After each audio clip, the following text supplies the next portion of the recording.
মুখে রাসূলের শানে দরুদ আর হাতে কালেমা খচিত পতাকা। মহামানবের প্রতি ভালোবাসায় লাখো প্রেমীর সমাগম। শনিবার চট্টগ্রাম নগর জুড়ে পবিত্র ঈদ-ই মিলাদুন্নবী জশ্ন জুলুসে ঢল নামে ধর্মপ্রাণ মুসল্লির। এদিন সকালে পাকিস্তান থেকে আসা আওলাদে রসুল সৈয়দ মোহাম্মদ সাবির শাহকে বহন করা কাছে ঘেরা গাড়িটি ১৬ শহর খানকা থেকে বের হয়। এটি যখন মুরাদপুর পৌঁছায় তখন দক্ষিণ ও উত্তর চট্টগ্রাম, ৩ পার্বত্য জেলা এবং কক্সবাজার সহ সারা দেশ থেকে আসা লাখো ধর্মপ্রাণ মানুষের স্রোত নামে নগর জুড়ে। জিকির আজকার, নবীর উপর দরুদ ও সালাম ছাড়া আর কিছু সকল জাতি আজকে এই বিশেষ দিনটির জন্য অপেক্ষা করে। মুরাদপুর ২ নম্বর গেট, জিসি সহ বিভিন্ন সড়ক প্রদক্ষিণ করা ৪ কিলোমিটার দীর্ঘ এই শোভাযাত্রায় ছিল মোটরসাইকেল র্যালি। রাস্তার দুই পাশে ঢল নামে মানুষের। আমাদের রসুলের মেসেজ হচ্ছে শান্তি, মানবতা।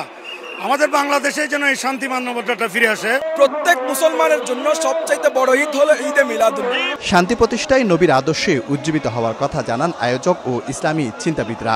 আজকে আমরা মানবিক অধিকার বলতেছি যে হুজুর বলছেন ১৫০০ আগে এটা প্রবর্তন করে গেছেন আবার নবী হযরত মুহাম্মদ সাল্লাল্লাহু আলাইহি ওয়াসাল্লাম। আমরা সবসময় শান্তির কথা বলি, আমাদের হুজুর কেবলাও সেই মেসেজ দিয়েছে।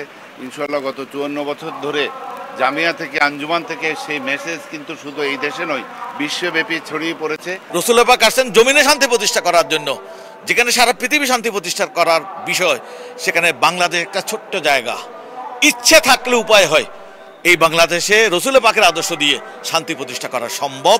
আপনি जिस तरह एक उम्मत की आपने शिराज़ाबंदी की, जिस तरह एक पूरी उम्मत को यकजा किया और पूरी इंसानियत के लिए मिसालें कायम की। আঞ্জুমানে রহমানিয়া সুন্নিয়া ট্রাস্টের আয়োজনে ১৯৭৪ সাল থেকে মহানবীর প্রতি ভালোবাসায় প্রতি বছর হয়ে আসছে এই বিশাল আয়োজন। আল্লাহ পাক পবিত্র কোরআনে বলেছেন, যে ব্যক্তি অন্যায়ভাবে কাউকে হত্যা করলো সে যেন পুরো মানব জাতিকে হত্যা করলো, যে একজনকে রক্ষা করলো সে যেন পুরো মানব জাতিকে রক্ষা করলো। কোরআনের এই আয়াতকে অনুসরণ করে চলার তাগিদ দিয়েছেন ইসলামী চিন্তাবিদরা। শফিকুল আলম, সময় সংবাদ, চট্টগ্রাম।